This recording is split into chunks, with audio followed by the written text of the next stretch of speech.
Hey there, Sharon Horne-Ellstrom here. Welcome to day 131 of our Get Your Goals annual challenge. Today we're working on the soaP framework, and we're on the P of the soaP framework, which stands for progress with respect to the physical goal that we set for ourselves. Now, I had surgery on Monday, so it was pretty easy for me to pick a goal that I wanted to achieve during this period of time, or at least by the end of the month for sure. Because there's usually a couple of weeks recovery after, or maybe several weeks or months recovery, depending on what kind of surgery you had. I had internal cardiac device. My Ironman, my daughter calls it, had to be replaced. It's been 13 years, so it was overdue. They usually last about 9, and this one was going on 13 years, and the battery finally failed about a week ago, and they are like, we got to get this replaced. There's other challenges with this particular model. So had that surgery on Monday, and my goal is to recover and recuperate from that surgery as quickly and easily as possible and be back to my normal level of energy and fitness and activity. So P in the soaP framework stands for progress. How do you know if you're moving in the direction of your goal or not? How do you measure? And there's a lot of different ways to measure things.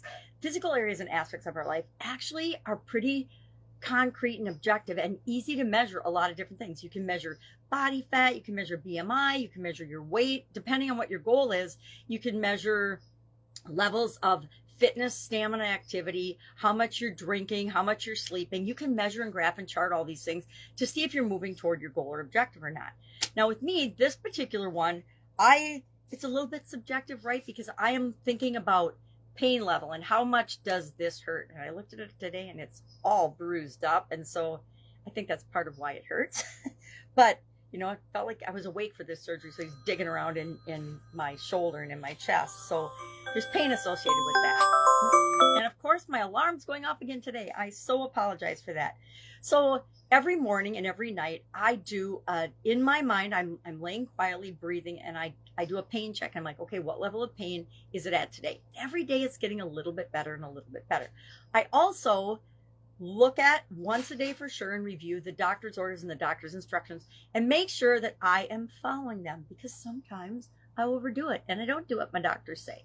So if I catch myself doing something I'm not supposed to be doing, I find a way to make corrective actions and do something to prevent myself from doing that, like ask for help.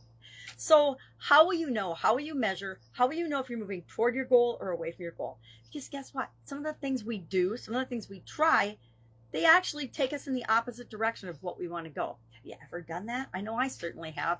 I'll have an idea and think I'm going to be moving toward a goal, and I take this big action and nothing happens. That is very common. Our life is a journey, just like achieving any of our goals and objectives are. So that's it today. Our action item is to find a way to measure or find a way to know. How do you know? Answer the question, how do you know you're making progress toward your goal or not? Share that in the comments below. I just shared mine. If I can help you in any way with this or anything else, hit me up. Otherwise, I will be with you tomorrow, and we're going to hop into another subject specific to our physical goals, that area and aspect of our life. If you've got any questions about that, also ask. All right, have a great day, and I'll, of course, be with you tomorrow. Bye.